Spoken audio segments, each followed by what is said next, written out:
दोस्तों नमस्कार। Learning by AP sir YouTube channel में आपका स्वागत है। इस वीडियो के अंतर्गत हम सीडीएस में आए हुए क्वेश्चनों का सेक्शन वाइज डिस्कशन करेंगे। तो जो पहला सेक्शन और आने वाले एग्जाम के लिए काफ़ी लाभदायक सिद्ध होगा, क्वेश्चन इम्पॉर्टेंट है, एक करंट सेक्शन है। तो करंट के कौन कौन से क्वेश्चन पूछे गए, उससे रिलेटेड और क्या फ्यूचर में क्वेश्चन पूछे जा सकते हैं, उसका भी डिस्कशन करेंगे। तो आइए शुरू करते हैं। पहला क्वेश्चन, हाँ, अगर इसकी पीडीएफ आपको चाहिए तो learning by AP sir Telegram channel join कर लीजिए। वहाँ पर ऑलरेडी पीडीएफ प्रोवाइड करा दी गई है, हिंदी इंग्लिश दोनों में। वहाँ से आप पीडीएफ डाउनलोड कर सकते हैं। पहला क्वेश्चन पूछा गया, who among the following was chosen for the Kuvempu award 2020। Kuvempu award 2020 के लिए किसे चुना गया? चार ऑप्शन थे, डॉक्टर राजेंद्र किशोर पांडा, अमिताभ घोष, विक्रम सेठ, चेतन भगत। तो इसका सही आंसर पहला वाला हो जाएगा। डॉक्टर राजेंद्र किशोर पांडा को 2020 का कोबेम्पू अवार्ड 2020 का दिया गया। बात आती है डॉक्टर राजेंद्र किशोर पांडा, ये कहाँ के रहने वाले हैं? तो ये उड़ीसा के लेखक हैं, कवि हैं, नाटककार हैं। तो इनका संबंध कहाँ से है? उड़ीसा से है, अगर अन्य कोई क्वेश्चन पूछा जाए। अब बात आती कोबेम्पू कौन थे? तो कोबेम्पू ये कहाँ के रहने वाले थे? तो ये कन्नड़, ये पहले कन्नड़ कवि थे जिनको ज्ञानपीठ पुरस्कार से नवाजा गया था। उन्हीं के सम्मान में प्रत्येक वर्ष कोबेम्पू अवार्ड दिया जाता है। तो 2020 का कोबेम्पू अवार्ड किसको दिया गया? डॉक्टर राजेंद्र किशोर पांडा। अगले एग्जाम के लिए इसको ध्यान रखिएगा। अगला क्वेश्चन इसी की साइड में ये देख लीजिए, व्हाट इज इतत ए द्वार। यहाँ ITAT, इसका समझिएगा। आई से इनकम, टी से टैक्स, ए से एपेलेट, टी से ट्रिब्यूनल। अगर फुल फॉर्म भी आपको पता होती तो आपको इतत यानी ITAT द्वार क्वेश्चन अपने आप हो जाता। Income tax, appellate, tribunal.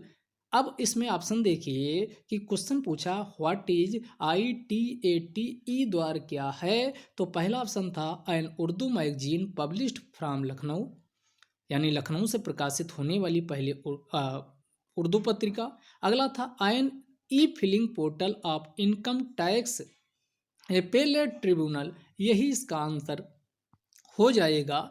इसे 25 जून, एक करंट का क्वेश्चन है, 25 जून 2021 को इनकम टैक्स डिपार्टमेंट के द्वारा ऑनलाइन ऑनलाइन ई फिलिंग पोर्टल के रूप में इसको शुरू किया गया था। तो एन ई फिलिंग पोर्टल है किसका? इनकम टैक्स एपेलेट ट्रिब्यूनल का। तो इसका आंसर हो जाएगा बी वाला। अगला क्वेश्चन पूछा गया कि Avani Lekhara became the first Indian women to win two para Olympics medals at Tokyo para Olympics 2020, which of the following was her discipline. यानी ये किससे संबंधित है? अवनी लेखारा के द्वारा 2 गोल्ड मेडल जीते गए, किसमें? पैरा ओलंपिक्स में। किसमें जीते गए? पैरा ओलंपिक्स में। ये टोक्यो जापान में हुई है, ये आपको पता है। तो इनके द्वारा 2, एक इनका 10 मीटर जो एयर राइफल्स होता है, एयर राइफल्स में 10 मीटर में गोल्ड मेडल जीता। दूसरा 50 मीटर राइफल्स में इनको कांस्य पदक मिला था।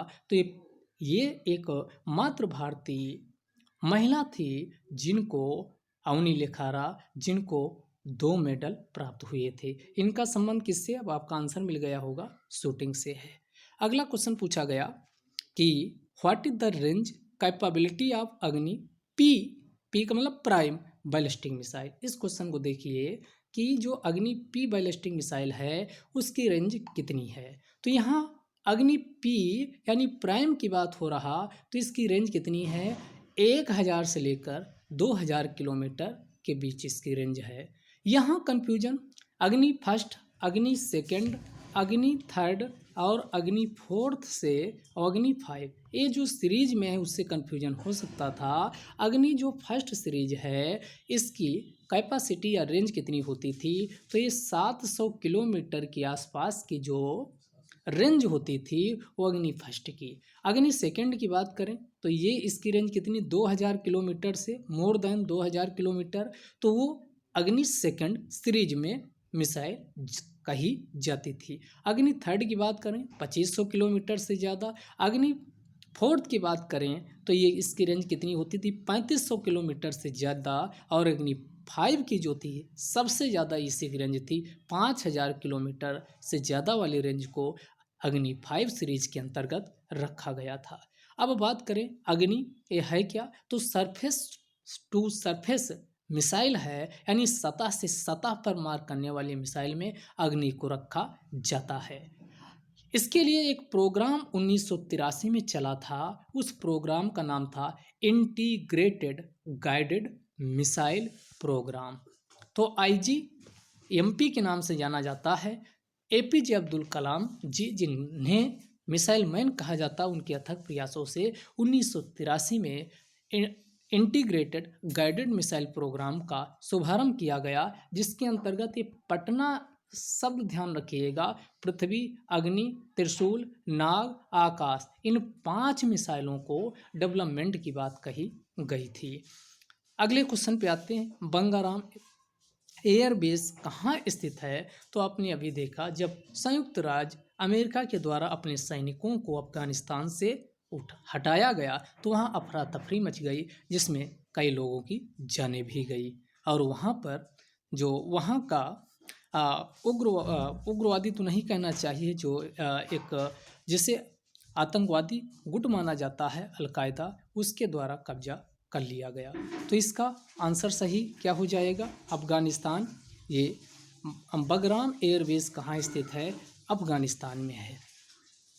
अगला, Panchmauli lake is situated near. Panchmauli lake कहाँ स्थित है, ये क्वेश्चन पूछ रहा। तो पंचमौली लेक का संबंध किससे है, ये statue of unity. Statue of unity 182 metre ऊंची है, जो गुजरात में स्थित है। कहाँ स्थित है, गुजरात में स्थित है। और जो पंचमौली लेक है ये यहाँ पर एक केवड़िया सिटी है, केवड़िया, उसी केवड़िया के किनारे इसको स्थापित किया गया है। द्वीप पूछे तो साधु बेट द्वीप के किनारे या द्वीप पर है, साधु बेट द्वीप इसमें पूछा जाए तो ये। तो इसका आंसर क्या, लेक यहाँ पूछ रहा है, तो पंचमूली लेक कहाँ स्थित है, स्टैचू ऑफ यूनिटी के किनारे स्थित है। अगला, Pinaka developed in India is. Pinaka क्या है, तो मल्टी बैरल रॉकेट लॉन्चर है, इससे रॉकेट को लॉन्च किया जाता है। तो इसका आंसर 5 का बी हो जाएगा। अगला इधर आइए, question, which of the following Indian states has recently declared itself as first rabies free state. यानी इसका आंसर गोवा हो जाएगा। गोवा को रेबीज मुक्त राज्य घोषित किया गया, रेबीज मुक्त। और हर घर जो जल उपलब्ध करवाने की बात शुरू हुई थी जल जीवन मिशन के अंतर्गत, 100% जल घरों में जल पहुंचाने वाला भी गोवा राज्य था। तो दोनों संदर्भ में आप ध्यान रखिएगा कि फर्स्ट रेबीज फ्री पूछा जाए या 100% वाटर जल उपलब्ध करवाने वाला, तब भी इसका आंसर दोनों स्थिति में गोवा हो जाएगा। अगला क्वेश्चन पूछा गया, department of public enterprise is a part of. यानी पब्लिक इंटरप्राइज का डिपार्टमेंट है वो किसका पार्ट है, ये क्वेश्चन पूछ रहा है। अब ये क्वेश्चन गलती हो सकती थी, क्योंकि ये पहले मिनिस्ट्री ऑफ हैवी इंडस्ट्री भारी लोक उद्यम मंत्रालय के अंतर्गत आता था, लेकिन इसे लाया गया मिनिस्ट्री ऑफ फाइनेंस के अंतर्गत। इसीलिए क्वेश्चन पूछा कि अगर पुराना वाला आप इसको करंट से नहीं ध्यान देते हैं तो एक कोर करंट का क्वेश्चन है कि डिपार्टमेंट ऑफ पब्लिक इंटरप्राइज को मिनिस्ट्री ऑफ फाइनेंस यानी वित्त मंत्रालय के अंतर्गत किया गया, इसलिए ये क्वेश्चन पूछा गया। तो 9 का आंसर पहला वाला हो जाएगा। 10वां क्वेश्चन पूछा गया, chronologically arrange the following Indian origin astronauts on the basis of their flying into space starting with the first.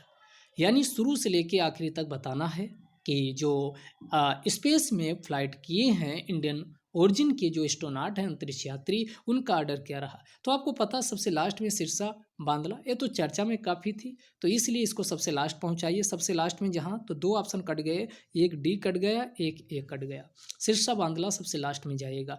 और फिर 2 नंबर पर राकेश शर्मा, दोनों में तो राकेश शर्मा हो जाएगा, 1984 में गए थे। राकेश शर्मा के बाद फिर आपका कौन इसमें हो जाएगा, तो राकेश शर्मा के बाद ये कल्पना चावला हो जाएगा, और कल्पना चावला के बाद फिर सुनीता विलियम्स हो जाएगा। तो इसका आंसर क्या हो जाएगा, 2 4 1 3, यानी बी वाला यहाँ पर भी आंसर हो जाएगा।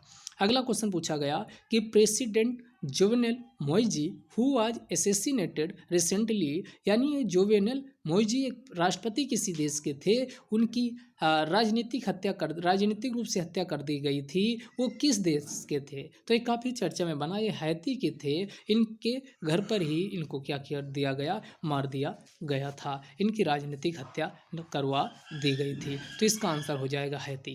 अगला, recently which one of the following ministries was formed under the government of India, हाल ही में कौन सा एक मंत्रालय, नया मंत्रालय बना। जो नया मंत्रालय बना था उसका नाम था मिनिस्ट्री ऑफ कोऑपरेशन, अर्थात इसी को सहकारिता मंत्रालय, जिसके प्रथम मंत्री कौन बनाए गए हैं, सहकारिता मंत्रालय के। अगर ये क्वेश्चन पूछा जाए तो इसके सहकारिता मंत्रालय के प्रथम जो मंत्री बनाए गए हैं वो कौन है, अपने गृह मंत्री इस समय कौन है, तो गृह मंत्री हैं अमिताभ जी।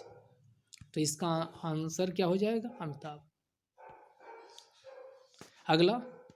अगला क्वेश्चन पूछा है, Indian naval ship INS tower had recently participated in A 2-day naval exercise with the Italian navy, the exercise was conducted in, यानी इटली की नौसेना और भारत की नौसेना के बीच एक संयुक्त सैन्य अभ्यास हुआ, उसमें भारत की तरफ से INS टावर गया। ये एक्सरसाइज कहाँ हुई, तो एक्सरसाइज हुई थी भूमध्य सागर मेडिटेरियन सी में, तो इसका आंसर डी हो जाएगा। अगला, which one of the following countries has recently been awarded a malaria free certification by the WHO, world health organisation के द्वारा हाल ही में किस देश को मलेरिया मुक्त का सर्टिफिकेट दिया गया, यानी ये चाइना।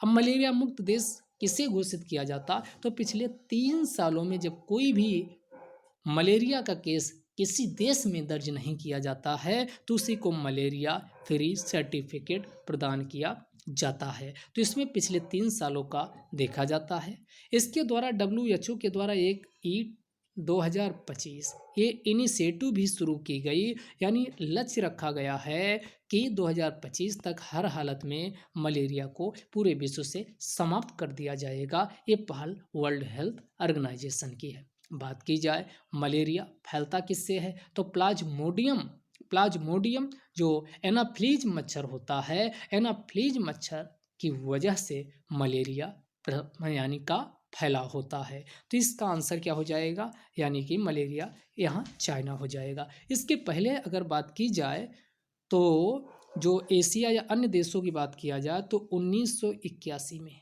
ये लिख लीजिएगा, सबसे पहले 1981 में ऑस्ट्रेलिया को मलेरिया मुक्त घोषित किया गया। 1982 में किसको घोषित किया गया, 1982 में सिंगापुर को मलेरिया मुक्त घोषित किया गया था। इसके बाद 1987 की अगर बात की जाए तो बुरनेई इसको मलेरिया मुक्त, बुरनेई दारसलम को मलेरिया मुक्त घोषित किया गया था। अगर लेटेस्ट देखें तो 2021 में अल सल्वाडोर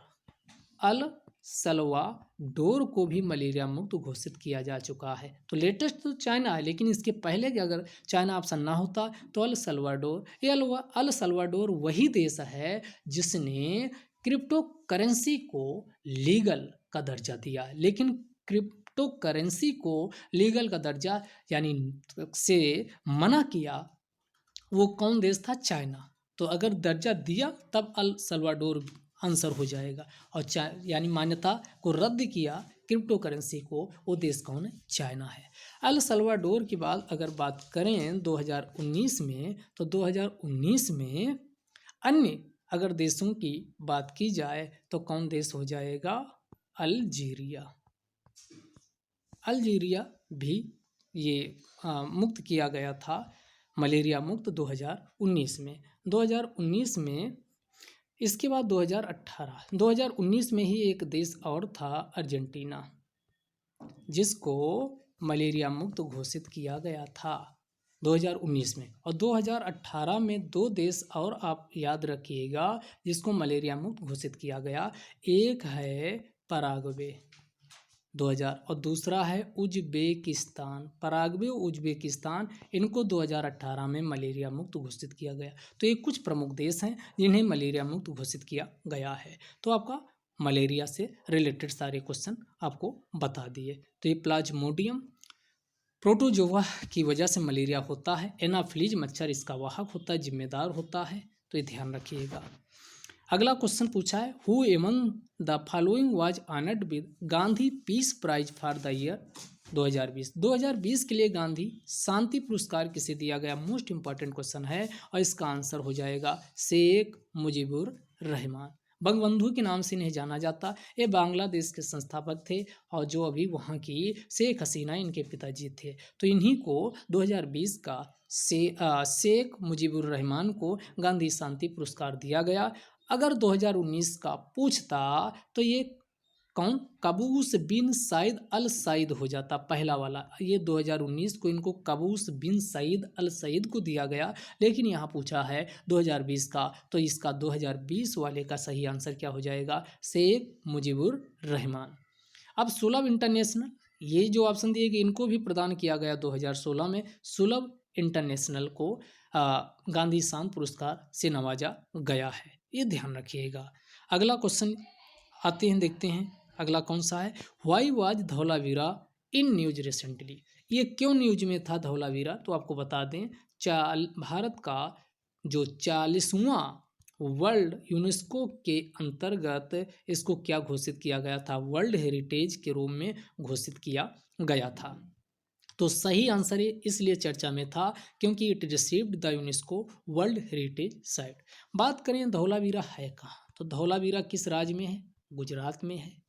गुजरात में भी कहाँ है? तो ये रन ऑफ कच्छ के अंतर्गत है। और जो धौलावीरा है, धौलावीरा से होकर के कर्क रेखा भी गुजरती है। इस टाइप के भी क्वेश्चन, और ये अपने विशाल जलाशय के लिए धौलावीरा जाना जाता है। रिजर्वियर के लिए विशाल जलाशय के लिए जाना जाता है, यानी रिजर्वियर के लिए जाना जाता है। इसकी खोज की बात की जाए तो 1968 में, ये सब क्वेश्चन भी अब आपके एग्जाम में पूछे जाने लगे हैं। इसकी खोज जेपी जोशी के द्वारा, कब? तो इसकी जेपी जोशी के द्वारा 1968 में इसकी खोज की गई थी धौलावीरा की, ये ध्यान रखिएगा। तो इसका आंसर आपका लास्ट वाला हो जाएगा। इसके पहले अगर पूछा जाए कि भारत का 39वां कौन सा वर्ल्ड हेरिटेज था, तो कौन था? रमप्पा मंदिर। रमप्पा मंदिर ये कहाँ? तेलंगाना में है। और एकमात्र ऐसा भारत का मंदिर है जिसका नाम कलाकार, यानी जिसको इसका जो वास्तुकार था उसके नाम पर इसका नाम रखा गया है। तो ये भी ध्यान रखिएगा। अब यूनेस्को की बात आई है तो यूनेस्को की ये आप कमेंट बॉक्स में लिखिएगा कि इसका मुख्यालय तो पेरिस में है, और पेरिस एक सीन नदी के किनारे है, लेकिन इसकी फुल फॉर्म हुआ, इसकी स्थापना कब हुई, इसको आप कमेंट बॉक्स में लिखिएगा। अगला बात करें, which one of the following is the oldest football tournament of Asia?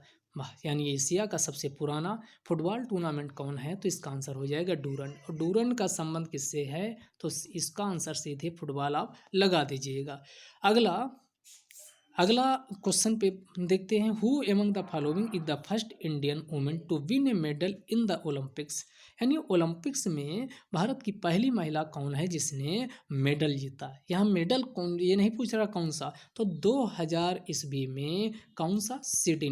Sydney Olympics हुआ था, और उसमें भारत की कर्णम मल्लेश्वरी के द्वारा कौन सा? कांस्य पदक जीता गया। यहीं पर अगर बात की जाए, ऑप्शन नंबर जो सेकंड दिया मीराबाई चानू जो 2020 के टोक्यो, यानी ये 21 में हुए हैं, तो 2020 के 2021 में जो टोक्यो ओलंपिक्स हुए, इस टोक्यो ओलंपिक्स में भारत का पहला मेडल दिलाने वाली कौन थी? मीराबाई चानों का संबंध किससे? भारोत्तोलन से है। और इनको कौन सा? तो इनको सिल्वर मेडल यानी मिला था, प्राप्त हुआ था। तो ये आप ध्यान रखिएगा। तो यहाँ जो क्वेश्चन पूछा गया उसमें कन्नम मल्लेश्वरी हो जाएगा। अगला, the Russian federation participated in the Tokyo Olympics 2020 under which of the following names? किसके? अब चूंकि इस पे प्रतिबंध लगा दिया गया था, इनके प्लेयर्स को नहीं शामिल किया जा रहा था, फिर अंत में जो इनको परमिशन मिली वो अपने यानी एक दूसरे नाम से मिली थी। आपने देखा होगा कि ROC के नाम से रशियन प्लेयर्स पार्टिसिपेट किए थे टोक्यो ओलंपिक्स में। तो इस फुल फॉर्म पूछा है, तो फुल फॉर्म्स क्या हो जाएगा? Russian Olympic committee. तो इसका आंसर पहला वाला हो जाएगा, रशियन ओलंपिक कमेटी। अब अगर बात किया जाए कि इसको कितने मेडल प्राप्त हुए थे, यानी कितने, तो इसको 20 गोल्ड मेडल प्राप्त हुए थे रशिया को, और आपके 28 सिल्वर मेडल और 23 कांस्य पदक प्राप्त हुए थे। ये भी ध्यान रखिएगा। ओवरऑल रैंकिंग में इसका 5वें स्थान पे नंबर था। किसका? तो इसी रसिया का, जिसे ROC के नाम से जाना गया। और करंट का ये लास्ट क्वेश्चन है कि which of the following states, union territory, regions are in the special focus in the national mission on edible oil palm. ये भी करंट में काफ़ी था और मेंस के लिए भी मोस्ट इम्पॉर्टेंट है। पूर्वोत्तर भारत, आप देखते हो कि भारत अपनी तेल का अधिकांश हिस्सा मलेशिया, इंडोनेशिया जैसे दक्षिण पूर्वी एशिया के जो देश हैं, जिसे आसियान की कंट्री के नाम से जाना जाता है, उससे क्या करता है? भारत आयात करता है। तो भारत में भी जो पूर्वोत्तर भारत है, अंडमान निकोबार है, यहाँ पर ऑयल पाम की बहुत ज़्यादा पोटेंशियलिटी है। इसी को ध्यान में रखते हुए वर्तमान सरकार के द्वारा national mission on edible oil palm नामक पहल शुरू की गई। अब आंसर अपने आप आपको मिल चुका होगा कि इसमें कौन से रीजन शामिल किए गए? North east region and Andaman Nicobar. तो इसका आंसर यानी बी वाला हो जाएगा। तो ये यहाँ पर ऑयल पाम का उत्पादन किया जाएगा। उसके लिए जो ऑयल पाम से संबंधित किसान हैं, उन किसान भाइयों को इंसेंटिव व कई तरह की अन्य कहा जाए कि प्रोत्साहन कई तरह से प्रदान किया जाएगा। तो ये करंट अफेयर्स के क्वेश्चन थे जो CDS में पूछे गए। इसके आगे अन्य सेक्शन भी आपको टॉपिक वाइज डिस्कस कर दिया जाएगा। तो आप इस वीडियो को, अगर आपको वीडियो पसंद आता है तो लाइक डिसलाइक दोनों में से कोई भी आप ज़रूर करिए, जिससे पता चले कि और क्या किया जाना चाहिए, और अपना कमेंट बॉक्स में अपना जो भी सजेशन है वो भी दे सकते हैं। अगले पार्ट के लिए फिर मिलेंगे। जय हिंद, जय भारत।